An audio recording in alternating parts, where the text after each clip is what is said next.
والهادي لا تعرف المساكين وعلى آله حق الإفطار الأديب سبحان ربك رب العزة عما يصفون وسلام على المرسلين.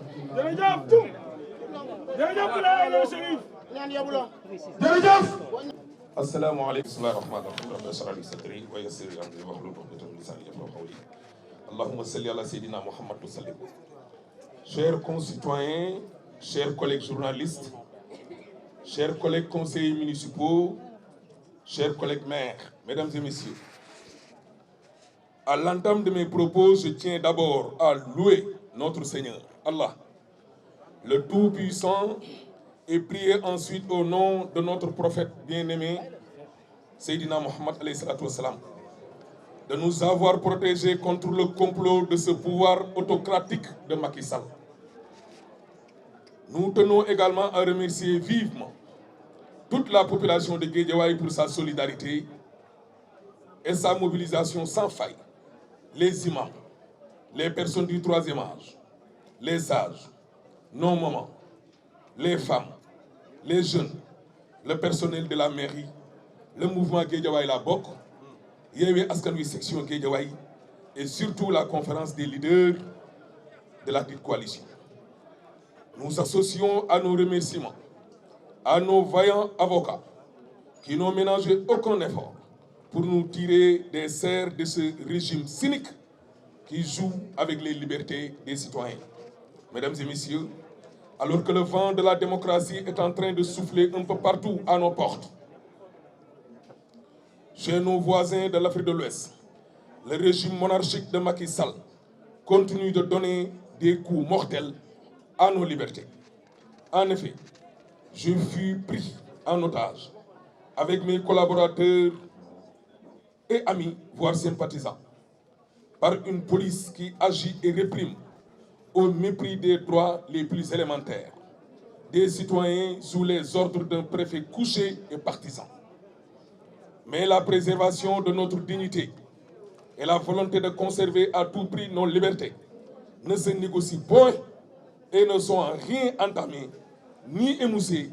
car nous préférons être embassiers pour le respect de nos droits que de vivre libres dans la gourtise. Mesdames et messieurs, chers collègues journalistes, chers concitoyens guédiawayois, comble de l'ignominie, ce régime reste sourd et aveugle quant aux crimes et dérives commis par des responsables de Benno Bokk Yakaar à des stations hautement stratégiques. Que dire de Seydina Fall Bougazelli, libre de tout mouvement, alors qu'il a été appréhendé pour une histoire de faux billets, la main dans le sac? Qu'en est-il de ces multiples rapports, des corps de contrôle de l'État sous le coude du président Macky Sall et qui ont toujours épinglé des cadres de ce régime qui vaquent encore à leur occupation, au nez et à la barre d'une justice bâillonnée et au bas? Aussi faut-il rappeler à l'attention des Sénégalais les scandales à profusion qui prouvent à merveille la malgouvernance chronique qui caractérise la gestion de nos ressources naturelles par un conglomérat de prédateurs qui sucent le sang du citoyen sous la bénédiction de Macky Sall, mais sous le gaz de Kotereche. Aujourd'hui, plus que jamais, nous sommes déterminés, nous de Yewwi, à faire face à ce régime liberticide qui instrumentalise la justice pour briser les opposants en se servant de forces de défense, de sécurité, dont les méthodes sont dignes de celles de la Gestapo salazariste. L'intimidation ne passera pas. Sous ce rapport,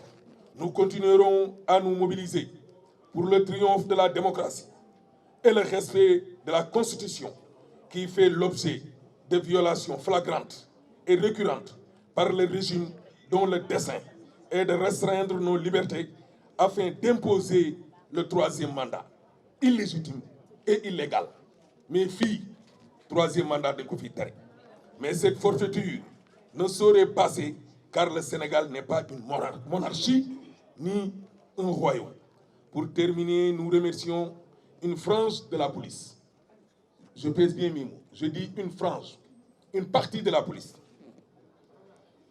qui se veut toujours républicaine. Nous remercions aussi l'administration pénitentiaire pour sa courtoisie et son professionnalisme. Un coucou aux détenus de la MAC de Sébikotane. Sous le gaz du côté xeeñ te troisième mandat dañ ko fi tere. Vive le Yewwi Askan Wi, vive Guédiawaye la bokk, vive Guédiawaye et vive le Sénégal. asalaamaaleykum mbokk yi maa ngi leen di nuyu di leen gërëm di leen sant maa ngi nuyu suñu mbokk yi nga xam ni ñi nag ñoom ñoo bokk fii ñu toog tey. ma nuyu tamit samay collègues ndax ñëpp xam nañ ne politique du métier ñii tim ma foofu laa bokk. samay collègues journalistes maa ngi leen nuyu itam samay collègues conseillers municipaux yi fi toog tey ville bu Guédiawaye nuyu itam samay collègues maires nuyu nag ñi nga xam ne ñoom ñoo fi toog yëpp. fi may dooree nag mbir mi mooy sant yàlla subhaanahu wa taala ñu ngi koy sant di ko gërëm bu wér julli ci yonentam bu tedd bii di alayhi salaatu wasalaam. ñi nga xam ne bokk ñoo ñoom diine itam di suñ mbokk chrétien yi ñu ngi leen di sant di leen gërëm bu wér gis nañu kon taxawaay bi. ñi nga xam ne nag ñoo ñu jàppale suturaal ñu génnee ñu ci complot bu bon bi nga xam ne Macky Sall ak njabootam loolu lañ ñu doon waajal ak di ñu ko yéeneel waaye yegg si woon. ma yëkkatiwaat kàddu gërëm nag waa Guédiawaye ginnaaw waajur yi gërëm waa Guédiawaye gépp ci mobilisation bi nga xam ne def nañ ko keroog bi ñu arrêté ba ñuy dugal ci biir kaso bi te bàyyiwuñu muy imaam yi muy mag ñi muy sage muy suñ yaay muy soxna yi muy jeunes yi ak personnelu mairie bi waa mouvement Guédiawaye laa bokk waa Yewwi Askan Wi Guédiawaye ak la conférence des leaders nga xam ne Khalifa Ababacar Sall moom moo ko jiite. ñu sant ñëpp gërëm ñëpp te nag ngërëm loolu it ñu boole waale ci nag ñi nga xam ne ñoom ñooy suñuy avocat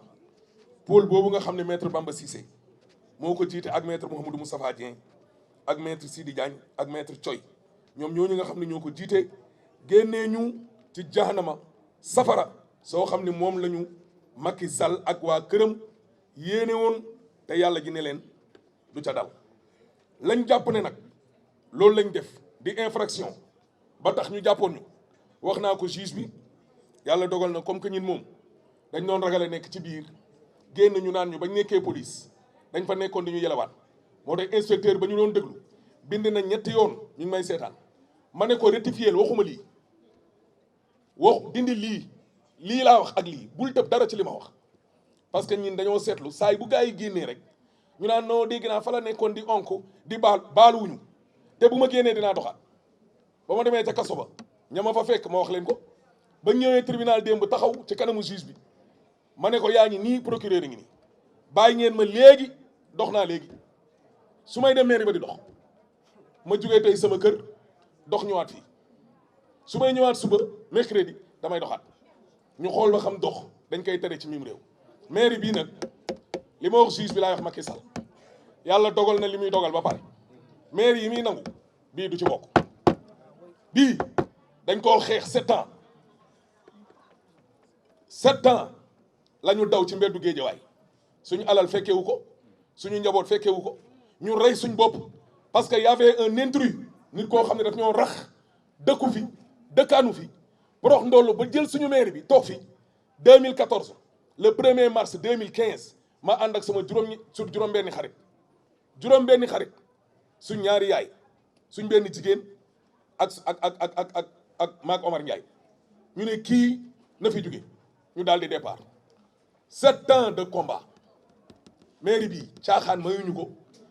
nelaw mayuñu ko yelawaan mayuñu ko te kenn pare na wuñu ñoo ko xeex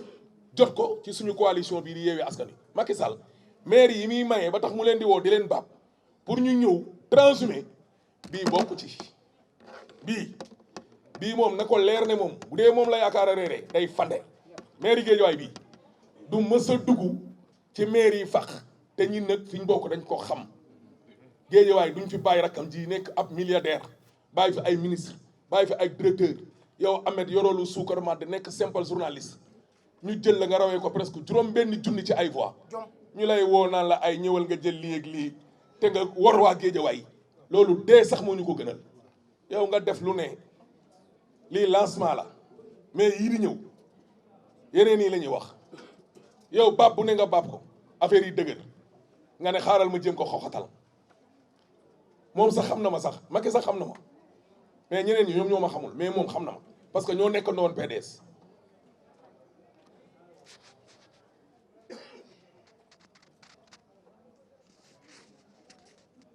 démocratie nag dafa toll foo xamante ni nii ci Afrique soowu jant dëkk yi ñu wër dafa commencé di fa yëngu ñenn ñi ñoo ko forcer seen bopp jarul may tudd seen tur ñenn ñi dañuy bàyyi mu ñëw naturellement ci jamono jooju Macky Sall moom mi ngi jël ay liberté ne dee réew mi kenn du fi sëqat kenn du fi puus kenn du fi paas kenn du génn sax sa buntu kër dem doxi loolu bu ko waxee waxul lu am nit ñi dinañu doxi seen soxla dinañ doxal te du leen mënal dara ba dara booloo jeex bu loolu jàllee ñin nag jàpp leen ne ay otage la ñu woon ñin ak suñuy collaborateur ay otage yoo xam ne dañ leen a jël boole leen nag benn ci police su Sénégal waxuñ ne police su Sénégal bi yëpp a bon mais benn ci police su Sénégal boo xam ne tudd nañ turam démb ci kanamu tribunal bi te dinañu ko tuddaat bu dee dañ koy yónni nag na waajaat te tey waroon nañoo kar ba ma ñëwee ba marché mi moom commandant bi waroon naa génnaat kar ñu suñu karoon tey kon dina xam ne lépp dëgg la te buñ génnee fii nañu karaat mu xool ba xam dana demee comme ni mu demee woon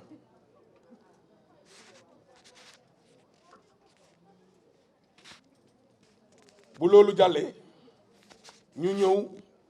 ci jëf ju ñaaw di nga xam ne moom la ñu nimmiku ci nguuru Macky Sall ak ni mu yoree suñu alal ji Macky Sall njabootam gi ñu bëree bëri def nañ fi ay tojaange yu raw fuuf di manifester dañ leen a bàyyi ñuy doxi seeni soxla kenn ci samay dëkkandoo laay tudd fii muy Seyna Fall Bougazelli loxo ci poos jàpp ko mu naan gendarme yi kaay leen ñu arrangé ko loolu rek corruption la mu daw gendarme yi di bayal ak moom tey suba ginnaaw suba parce que Macky Sall la àndal Sonko waroon nañoo fekk ci moom benn pièce su 100 francs rek faux billet benn kese mu xool ba xam tey fan lay fanaan muy naangi ay millions voire milliards ñu tëj la ci kaso bi yàggoo fa dara génn ñëw fii di lambar yi di dig Aline Sall maire bi naan ko su ma génnee ñëpp xam ne gaynde génn la ba biig ba démb génnul Aliou génnul kane moo koy génne ak ki war a génnuñ ba campagne bi jeex campagne a ngi nii di ñëw nañ ñëw te du ñoom nee nañ lan remontada ñàkk jom weesul nga yor nguur seex koo xam ni yorul suukar ma da nga naan ko remontada 1-1 2 maa leen ko wax tey député par force dañ leen dóor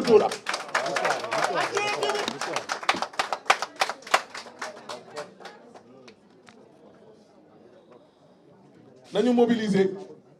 alalu askan wi yëpp ku leen jox jël leen li ma leen waxoon ci élection locale yi lekk leen ba suur naan leen ba màndi su bis ba jotee rek ngeen defaat lu rafet jël leen seen doom yi yeewoo ak yéen fal leen moo gën ngeen topp leen seen alal lañ yor bu ñu leen ko joxee lekk leen ba suur boo leen duggee ci mbaj gàcce gi rek karawaasewaat leen mais waxoon naa leen lu leer lu mel ni midi dañ leen di gañe fii conférence des leaders dañoo toog ñoom Sonko ñëpp toog ma ne leen lijjanti leen yeneen 45 départements yi Géejawaay demee na côté maire par force dañuy gañe neex na xarit député yi na woon foon boo ñu làmbi feneen les corps de contrôle de l'État ñaata ay ARMP of nag gu jege gii rek barki dee mboo njaay kese wax fi ay doomu aadama ñëw leen ngeen def déclaration de patrimoine képp ku ñu dénk un budget de plus de 1 milliard wala égal à 1 milliard da nga war a dem defi déclaration de patrimoine dem leen ngeen ñëw wax nit ñi li ngeen yor lan la bàyyi sàcc gu metti gi ministre Macky Sall yi dëgër bopp taxaw def lu leen neex ne leen demuñu nii lañ fi indilee ay jafe-jafe Nafi Ngom Keïta ba dàqlu ko Seynabou Ndiaye Diakhaté moo ngi nii ñëw taxaw li muy doon magistrat yëpp du pousse du passe mënalu leen dara maay premier maire après l'élection bu njëkk a dem buubu samay keccax ak samay bisaab ak la ma am a kës néew yóbbul leen ne leen lii laa am. budget mairie Guédiawaye nee nañ 1,5 milliard la kon man bokk naa ci samay oto ngi nii ba ci say doom dañ la koy laaj la say soxna laaj la tout carte grise tout nga génnee teg carte bancaire compte tout nga ne acca enquête leen mais ñoom defuñu dara parce que Macky Sall lañ àndal. tous les contrôles les corps de contrôle de l'État nitu Macky Sall yi ñu fi épinglé yëpp non seulement du leen yóbbu sax police ñu entendre leen mais da leen defal promotion ñii defalaat leen yokkal leen ministre woo saagakati ndey ñi nga xam ne ñoo ko daan jàpp di ko saaga di ko daggal di ko saaga di ko daggal di ko saaga ñooñu lay defal promo ñi nga xam ne ñoom ñoo reyoon seen bopp ci moom wax Ablaye Wade ne ko fii 3e mandat du fi am les mandats de trop dafa war a jeex ci diwaanu Afrique gars yi waxuñu woon Ablaye Wade 3e mandat du fi am parce que dañ ko contrôlé parce que ku wax dëgg te yàlla tax xam ne Ablaye Wade yaafus jëleewu ko fi Ablaye Wade ñàkk liggéey jëleewu ko fi fu mu fekk tali da koo yokk dong mais fekk na Ablaye Wade gas tali ba pare fu mu fekk assainissement da koo gën a xóotal waaye fekk na Ablaye jaar na fa ba dem aéroport bii muy tiitaroo Ablaye ko fondement ba wàccee fa roppalaan mu koy tiitaroo te bi mu koy inauguré ñun ñëpp dem nañ poussière ba keroog rey ñu pareegul muy njëkkante jam ñaajo gi fekk na Ablaye jaar fa ba pare ñu ne ko suuf si baaxul mu forcé ñu stade gazon baa ngi ne di toj mu ne kenn du ko wax kenn du def soo àndeek moom yaay bañ bu ñu la contrôlé jàpp la mu ne la kaay nii toog sama wet président de la république buy dem jàkkaarloog télé naan sama tontu bi am naa ay dossiers yu ma ci teg yow daal yaay xool yu la neex nga teg yi la neexul nga ne gars yi dugal leen ci biir kaso bi Macky Sall moom moo réew mi te mënoo muusa ka mu tër bi ba nit ñi ragal la wala dellu ginnaaw te yow Macky Sall yow yaa doon wax Ahmed Aïdara mii ne ko bul mës a ànd ak nguur soit toujours du côté du peuple tant que yaa nga fa li nga bëgg benn di nga ko am nit ñi dàqoo leen jàng ëppoo leen diplôme jiituwoo leen ci métier mi mais saay bu sondage génnee nga jël bi xamal ko waral parce que sibooru woo benn nguur kon du ma ñëw ba fii tey yow Macky ma lay sibooru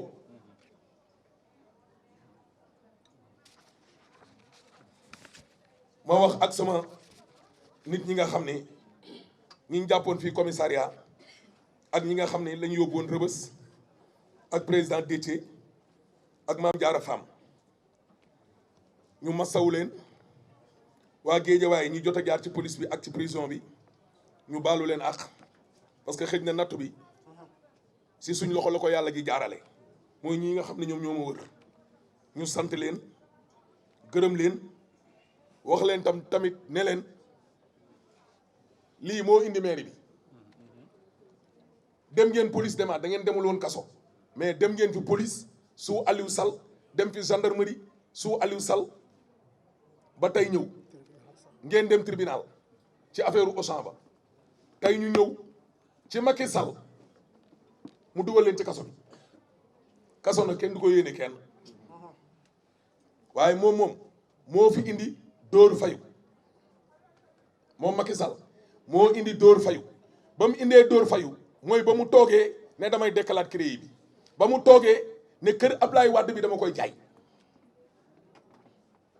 ba mu toogee yoreel fukki weer ak benn Ablaye Wade salaire Wade loué France di defar këram nga Versailles di defar bi ci Sénégal mu ne ma Ahmed Macky Sall xamul man lan laay dundee mu téye sama salaire fukki weer ak benn lii yoon la ma ne ko déedéet nettali ma nag moom Ablaye Wade keroog bi waajuru jigéen wu Macky Sall di waaj a tàggoo te ñu génnee palais dem dugg biir principal nemmeeku ko ñibbisiwaat ndénkaanewu jëmu ju tedd jooju ci àjjana la mu waxoon ñoo Ablaye Wade ak Macky li mu doxal après kooku à suivre la tôt ou tard dinaa ko waxi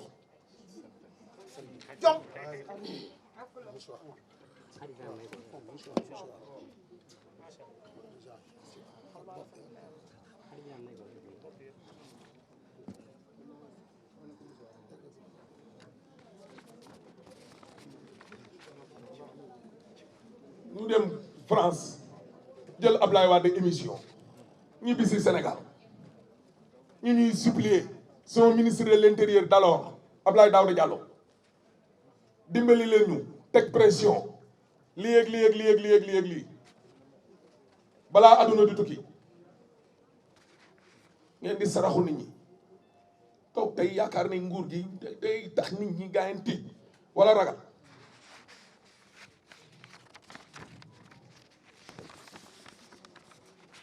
moo wax Antoine Diome ne ko candidat la monsieur le ministre candidat la député candidat la député man maay tête de liste Yewwi Guédiawaye Rama Sissoko mooy bu jigéen bi PDS ñun ñaar la Antoine Diome candidat la maay candidat Yewwi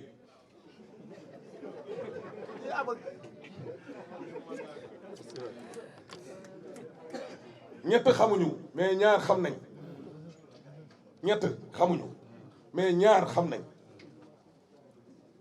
tey lancement dong la li ma wax ci waajuru jigéenu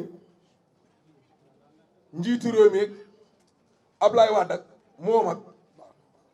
ca hôpital principal naa ci dellu si Antoine Diome dama ne ko candidat laa mujj nañ ma koo def Géejawaay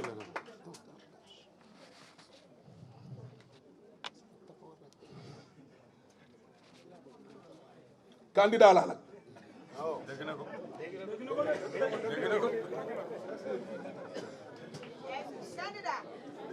ñuy wax nag ñuy wax ne suñu démocratie bi ak suñu constitution bi ay nit ñoo ko doon xeex ba réforme 80 ko neex lépp ndax pétrole bii ñu tudd ne 2023 2024 premier puits teen yu njëkk yi dana génn mu ne doo ko fi bàyyi naan may leen ma may yeggali fii ku dund téeméeri at ak juróom fukk bàyyi fi ay mébét fii ku fi toog ku ne am nga ay mébét saraka jaa ngi nii yëkkati woon fi ay taax maa ko inauguré maa fay dugg par force neex na xam mairie bu bees bee du fa dugg maa fay dugg maison de la femme maa fa nommé directrice SAT maa fa nommé ay directeur te moo fi nekkoon mënu ci tus ñuy xamal Macky Sall ne ko réew mi du ndonnom réew mi du monarchie du royaume boo xam ni da ngay wàcc sa doom yéeg wala nga wàcc jox say sët fii république la ñu ne sànni carte seul le peuple est souverain te Macky Sall war na cee xam dara fu may jeexalee nag mooy gërëm yenn ci police nationale ñenn ci police nationale laa wax yoo xam ne ay républicain lañ ñenn ci police nationale waxuma toute la police de ñenn ci police nationale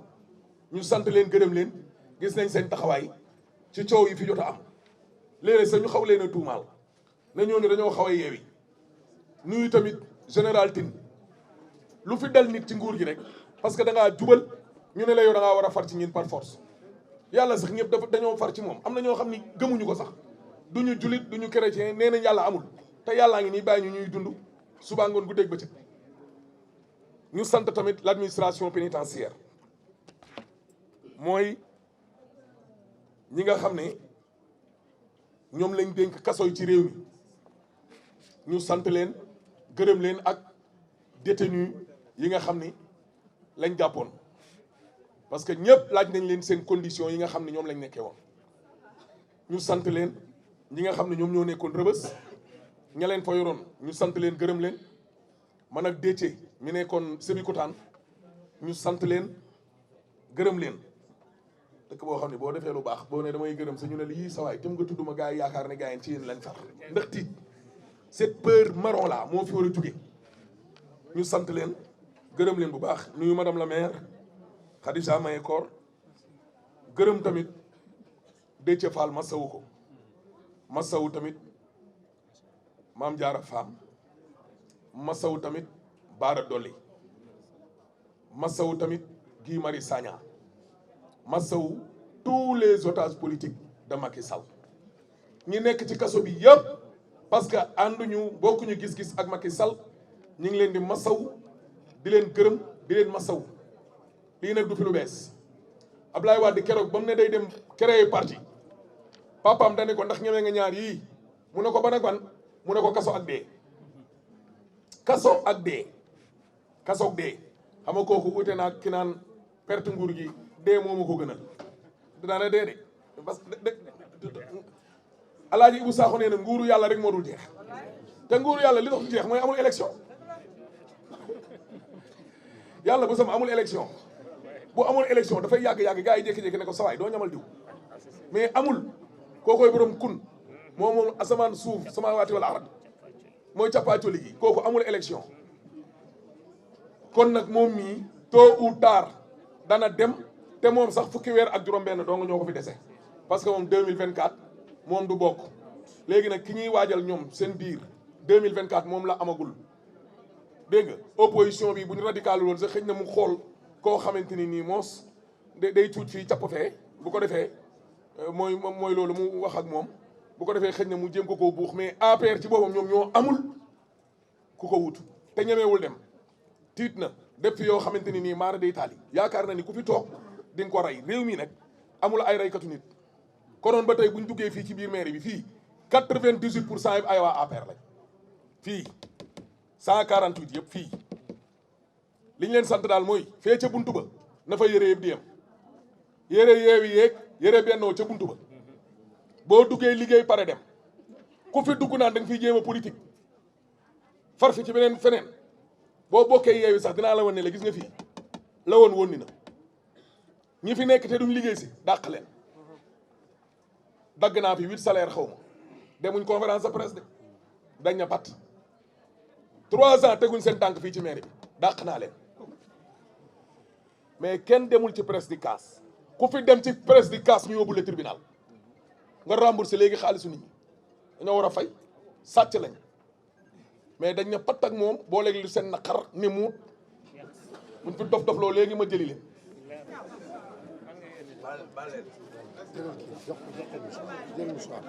ñu santaat nag presse bi gërëm leen ci taxaw bi nga xam ne taxawu nañu ko parce que critique bi léeg-léeg day saf ci presse bi fii lañ far fee lañ far chaque jour ñu dégg ko mais on gère yooyu yi ñoo ànd man temps Ablaye Wade ñoom Macky Sall ñii ñoo ma doon wax ñoo ma doon tagg di ma bambaane ma doon star waa kër Ablaye Wade di naan xool leen ko ay politiciens encagoulés